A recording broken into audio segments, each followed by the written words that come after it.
Bonjour tout le monde, bienvenue chez nous avec les proverbes avec Julie et moi, Patrice. Et puis aujourd'hui, on est au chapitre 3. Hey, on fait du progrès pareil. Chapitre 3 des proverbes. On est au verset 12. 11. 11. 11. Julie, est-ce que tu veux lire le premier verset, s'il te plaît? Mon fils, Non. ne méprise pas la correction de l'Éternel et ne t'effraie point de ses châtiments. Car l'Éternel châtie celui qu'il aime comme un père l'enfant qu'il chérit. Quel beau passage. C'est un passage qui nous rappelle que Dieu, ses enfants, il les aime. Et ses enfants, quand ça ne fait pas son affaire, il va les châtier. Hein? C'est bien, hein? On est capable de dire que c'est un beau passage, l'idée de se faire corriger, de se faire châtier. C'est intéressant. Il est écrit, faut être la crainte de l'Éternel. Mais en verset 11b, il est écrit, et ne t'effraie point. Exactement. Pourquoi?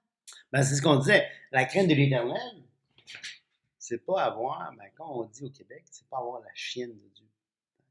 C'est pas le plus beau mot, mais ça dit tout. T'sais. C'est pas être effrayé de Dieu.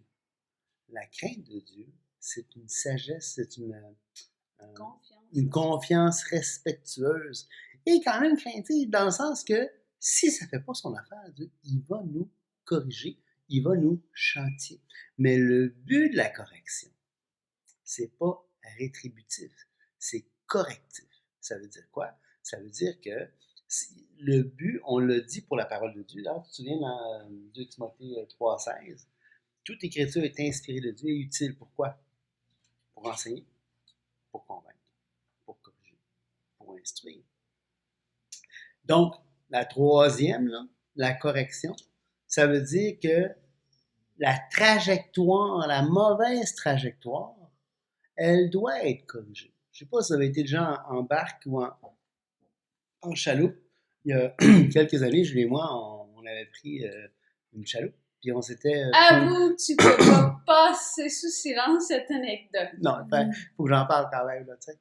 Et puis, le moteur a lâché. On était rendu à 8 km de chez nous sur le lac Massawippi. Et le moteur lâche. Puis on est dans le petit village de Notre-Attelé. Et là, vous savez, c'est un village assez huppé. Hein? Et il y a le restaurant qui est sur le bord de la rivière. Tu sais, puis moi, je suis là avec ma petite chaloupe. C'est une chaloupe aluminium, année 1965. La chaloupe, là, elle a de l'âge. Puis c'est pas comme... Tu sais, les chaloupes, je sais pas si vous avez déjà vu une chaloupe rouge et argent, là, tout petit, là, avec un vieux moteur. Et là, il y a tous les gros moteurs, gros bateaux. Les gros bateaux qui valent des dizaines de milliers de dollars. Pour bien expliquer, c'est quand on arrive pour s'accoster, on demande où est-ce qu'on peut attacher notre chaloupe, puis le gars, il nous répond, vous pouvez pas, c'est juste pour les yaks et des choses comme ça. Puis nous, on se regarde, on se dit, ben, on s'en fout, on va l'attacher là, notre chaloupe, c'est pas parce qu'on n'a pas un yak qu'on peut pas sortir et aller au restaurant. Puis on se dit, qu'est-ce qui va arriver au pire? Ils vont prendre la chaloupe. Ben, c'est ça. OK, restez là. Mais tout ça pour dire qu'en partant, je viens pour tirer la corde. C'est une correction de dernière. Je viens pour tirer la corde, ça part pas. Ça part pas, ça part pas. Là, tous les gens qui sont sur le bord, sur le restaurant, tu sais, à déguster leur breuvage, nous regardent. Donc là, je dis, ben, Julie, écoute, on va se tasser. On va ramer assez loin pour plus qu'ils puissent nous voir pour que j'essaie de partir de cette histoire-là. Fait que là, je rentre, puis je rentre, puis je rentre. Puis à un moment donné, là, le vent se lève parce qu'on est passé la rivière, on est rentré dans le lac, on sort de la petite baie, et là, les vagues sont un peu plus intéressantes. Et je rame, puis à un moment donné, Julie a dit, puis là, je m'étais fait mal à un bras, elle dit, tu peux pas faire ça, je peux pas te laisser ramer, elle dit, laisse-moi ramer, tu sais. Je dis, OK. Là, elle se met, mais Julie n'a jamais fait ça, ramer. Elle a fait du canot, elle a fait du kayak, elle est extraordinaire pour ça, mais ramer une chaloupe, c'est ramer une chaloupe. Fait qu'on rame, puis elle rame, puis elle se donne dedans, puis elle est toute dedans, puis elle rame, puis elle rame. Puis moi, j'ose pas rien dire. Ça, oh, l'espère, t'as tout dit! Passe pas pour un ange là-dedans. Mais demandez, Julie, c'est parce qu'on tourne en rond. Mais c'est pourquoi tu me l'as pas dit? Non, non, non, non. C'est pas tout à fait comme ça que ça s'est passé, hein? Fait ça pour dire que... Je demandais d'essayer de me montrer comment, tu sais, mais trop occupée à rire de moi, hein? C'est ça, hein? Il semblerait que j'ai un bras tellement musclé que j'ai de la En tout cas, on misère tourne à en rond, aller, tu sais. Ouais. mais au moins tout le temps dans le même sens. Ouais, tout le temps dans le même sens. En rond. Mais quand tu rames ou quand tu as un bateau, un moteur, puis tu es là, il faut toujours que tu corriges la trajectoire pour te rendre où est-ce que tu vas aller. C'est nécessairement les vagues, les courants, les choses, le ramage qui n'est pas égal. Il faut toujours que tu corriges je vous raconterai un jour qu'est-ce qui s'est passé par après. Ben non, on peut le dire tout de suite, là. On a été gâtés, il y a des... Dieu a pourvu. Oui, c'est grâce à moi qu'il a pourvu, il a eu pitié. Ouais, les gens ont probablement eu pitié de la chaloupe qui tourne en rond. Fait qu'ils sont venus, tu sais, ils ont dit, est-ce que vous avez besoin d'aide? Ben, je dis oui, le moteur a lâché. Fait qu'ils disent, ben, on va vous attacher puis on va vous tirer. T'sais, mais là, il y a 8 km. C'est loin, hein. C'est là, c'est grand, le lac. Fait que là, ils nous tirent, il y a tout le gens qui disent, est-ce qu'on est rendu? Non, ben, c'est encore un peu plus loin. Est-ce qu'on est rendu? Ben, c'est encore un petit peu plus loin. Puis à un moment donné, ben là, c'est gênant. Tu commences à être gêné. Tu te dis, non, qu'est-ce qu'on va faire? T'sais? Fait que, ben, vous pouvez me laisser ici, garde, on va ramer, c'est pas loin. OK, tu vas être sûr, là? Oui, oui. Fait que là, ben, tu t'es gêné un peu. Fait que là, tu rentres vers le bord. Mais il te reste encore un bon bout. Mais là, ça ne me tentait pas. Là. Écoute, il avait fait la moitié du chemin. Plus que la moitié. Il restait à 3 km. Dans un lac avec des vagues. Fait que là, j'ai ramé, puis j'ai ramé, puis j'ai ramé. Puis finalement, je me suis rendu.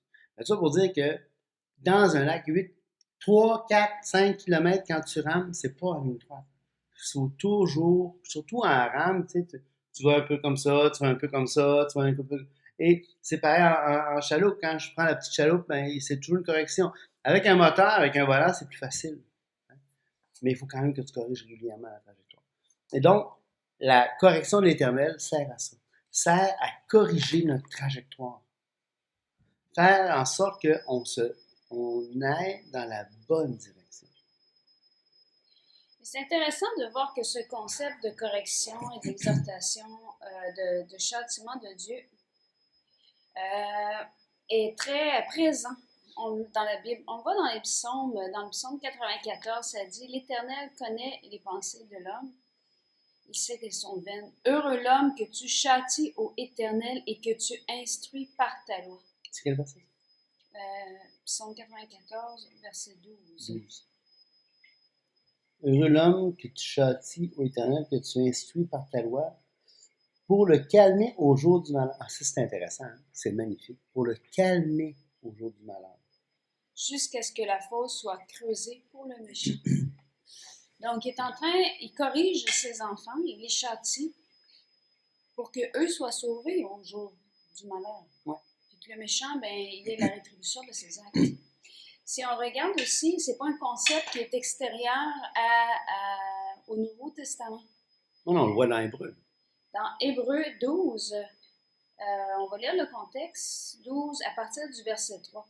Considérez en effet celui qui a supporté contre sa personne une telle opposition de la part des pécheurs, afin que vous ne vous lassiez point l'âme découragée. Bien sûr, de qui il parle en ce moment? Il parle de Christ. Ouais. Vous n'avez pas encore résisté jusqu'au sang en luttant contre le péché. Résister jusqu'au sang. Et vous avez oublié l'exhortation qui vous est adressée comme à des fils. Donc là, c'est intéressant parce que c'est vraiment dit comme tu as oublié l'exhortation. Et c'est quoi cette exhortation-là? Mon fils, ne méprise pas le châtiment du Seigneur et ne perds pas courage quand il te reprend. Donc, on voit vraiment le beau pont entre ici ce que dit l'Épître aux Hébreux, on a vu Psaume 94, avec le livre des Proverbes, où on voit justement mon fils, hein, combien de fois il va dire mon fils ne méprise pas la sagesse, ne méprise pas, et ici ne méprise pas la correction. Si on continue, ça dit car le Seigneur châtie celui qu'il aime, et il frappe de la verge tous ceux qu'il reconnaît pour ses fils. Puis, pour revenir au Proverbe 12, je vais peut-être vouloir continuer cette fois. Car l'Éternel châtie celui qu'il aime, comme un père l'enfant qu'il chérit. Donc, on voit vraiment un beau parallèle entre les deux passages, puis on peut se douter que l'auteur du livre d'Hébreux est en train de rappeler cette exhortation-là qui est faite dans le livre des Proverbes, Oh oui. parce que c'est son référentiel. Ouais. Et il continue en disant « supporter le châtiment », c'est-à-dire « assume le châtiment ». C'est comme des fils que Dieu vous traite. Car quel est le fils qu'un père ne châtie pas? Mais si vous êtes exempt du sentiment auquel tous sont part, vous êtes donc des enfants légitimes et non des fils. Je ne vais pas rentrer dans le reste de cette explication-là, à moins que tu vas dire quelque chose, Patrice. Non, c'est beau. Mais on a encore cette expression-là dans le livre d'Apocalypse, lorsque l'ange s'adresse, lorsque c'est écrit à l'ange de l'église de Laodicée, il est écrit au verset 19, « Moi je reprends et je châtie tous ceux que j'aime, et donc du zèle et repens-toi. » Il faut se rappeler dans ce verset-là, ce que j'aime, c'est qu'il nous rappelle que non seulement Dieu reprend ses fils, les gens qu'il considère comme ses fils, non seulement qu'il châtie ceux qui l'aiment, mais son but, c'est la repentance. Tout à fait. Tout à fait. Et la repentance, elle n'est pas au-delà de notre portée. On est à tout moment capable de se repentir. Pourquoi? Parce que Dieu nous le demande. Ce que le Créateur demande, on peut le faire, nécessairement. Quand Dieu parle, la créature peut répondre. Prenez l'exemple de Lazare. Lazare au chapitre 11 de Jean. Jésus a dit, Lazare sort. Lazare est mort. Juste le fait que Jésus s'adresse à lui, Lazare est sorti. Alors, à chaque fois que la Bible, parce que la Bible, je pense, puis toi tu penses aussi, la Bible est la parole de Dieu de telle sorte que lorsque la Bible parle, Dieu parle. Donc, quand la Bible nous interpelle, c'est exactement comme Jésus qui s'adresse à Lazare, qui dit ça. La Bible nous interpelle, Dieu nous interpelle, le Saint-Esprit nous interpelle. On peut, justement, répondre à cette interpellation. Et on peut se repentir, carrément. Et ce que je trouve la plus belle exemple pour moi dans la Bible de ça qui me rassure, c'est le livre de Jonas. Le livre de Jonas, parce que dans ce livre-là, on voit que Dieu veut corriger les Ninivites. Okay? Il dit, encore 3 jours, Ninive va être détruit. Il n'y a comme pas de compromis, là. Regarde, vous êtes dans le péché, vous ne changez pas de voie, slack. C'est fini pour vous. Et il envoie quelqu'un juste pour les avertir, puis en bon porte-parole, il dit 3 jours, vous serez détruits. Il leur dit pas pourquoi, il leur dit pas repentez-vous, il dit rien de ça parce qu'il les aime pas. Il veut que Nénive soit détruite. Probablement que les Nénivites méritaient cette correction-là de l'Éternel. Et quand... Oui, surtout les Nénives. Et quand finalement ils entendent ça, ben les Nénivites se repentent. Ils se repentent. Et à cause de leur repentance, Dieu va retenir son châtiment contre les Ninivites. Et là, on a un Jonas qui s'insulte, dit « Je le savais que tu étais un Dieu miséricordieux. Je le savais que tu es un Dieu qui était bon. C'est pour ça que je ne voulais pas y aller. » Oui, parce que dans le contexte, on se rappelle, Jonas savait ce que les autres prophètes avaient prophétisé sur ce que Nénive ferait à Israël. Puis il s'est dit, on va régler ça tout de suite. Je n'irai pas, Dieu va les détruire. Fait que cette prophétie-là, ça ne se produira pas. Donc, mais moi, ce que je trouve vraiment fantastique dans ce passage-là, c'est qu'on voit que parfois, on peut défigurer Dieu en lui portant une volonté qui n'est pas la sienne. Par exemple, Jonas, lui, il ne voulait pas qu'il se repente. Il ne voulait pas. Il voulait juste qu'il soit détruit. Puis on pourrait vous penser que Dieu, lorsqu'il châtie, c'est ce qu'il veut. Qu'il veut la destruction. Mais la Bible, c'est pas ce qu'elle nous présente. Elle nous présente un Dieu qui aime.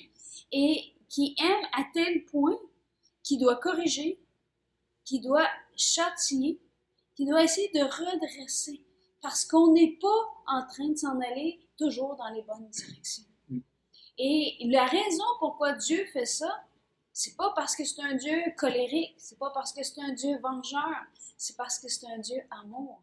Et moi, j'enseigne. J'ai pas d'enfants, mais j'enseigne.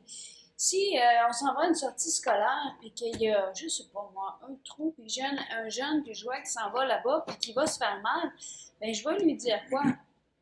Je vais lui dire, fais attention, va pas là. Puis ça se peut que tu utilises ta voix puis tes yeux. Mais s'il n'écoute pas, ça se peut qu'on lui dise, écoute, tu vas rentrer en dedans, tu vas attendre un peu, tu vas réfléchir. Il va y avoir une conséquence, il va y avoir une action, un lien relié, un châtiment, parce que je l'aime assez que je ne veux pas dire, ben regarde, continue là-dedans, là, pète-toi la gueule, on ira après ça te réparer les dents. C'est pas ça le but. OK? Fait, je pense que Dieu fait la même chose avec nous. Pour nous montrer, regarde, c'est dangereux, là. Si tu t'enlignes sur la voie des pécheurs, tu vas détruire ton âme. Si tu t'assis en compagnie des moqueurs, tu vas avoir des conséquences dans ton corps. Tu vas avoir des conséquences dans qui tu es. Ça va changer, ça va t'affecter. Et tout le livre des Proverbes nous rappelle ça. T'sais, on l'a lu jusqu'à maintenant. Ne t'assis pas, va pas proche des pécheurs, détourne ton pied, va pas sur ce sentier-là. Mais si on met le pied sur ce sentier-là, puis qu'on s'enligne dans un sentier comme ça, notre Père qui est dans les cieux va nous ramener. Oui. Et ça, c'est rassurant, je trouve. Hey chérie, 2 versets. Attends, on va quand même continuer le prochain. Ben là, il est 16 minutes 34. Ben oui, mais on peut quand même dire « Heureux l'homme qui a trouvé la sagesse ». Ben, ça serait un beau commencement demain. Ouais, on n'aura pas le choix hein, parce que le verset d'après commence par un « car ». Car Mais c'est pas grave. Aujourd'hui, on a quand même vu que Dieu nous aimait. Ouais. Et il nous aimait assez pour nous serrer une claque en arrière de la tête au besoin. Chérie, c'est parce que je t'aime. Oui, oui, c'est ça. Et on vous souhaite une très belle journée. On vous invite à continuer de lire le livre des Proverbes 3. Probablement que vous allez avoir eu le temps de le lire au moins 3 fois avant qu'on passe au travail. Mais c'est pas grave. On a beaucoup de plaisir à étudier la parole de Dieu avec vous. Je trouve ça important de voir que c'est un... Vous savez, la Bible, c'est quelque chose d'excessivement important. Moïse va dire au peuple d'Israël que la parole qu'il vient de leur dire, c'est leur vie. Hein? Donc, c'est notre vie, la parole de Dieu. Mais en même temps, c'est sérieux, mais on peut avoir du plaisir, on peut être joyeux en l'étudiant. C'est pas une corvée désagréable, au contraire. Alors, je vous remercie. On se voit demain. Que Dieu vous bénisse au bout. Bye.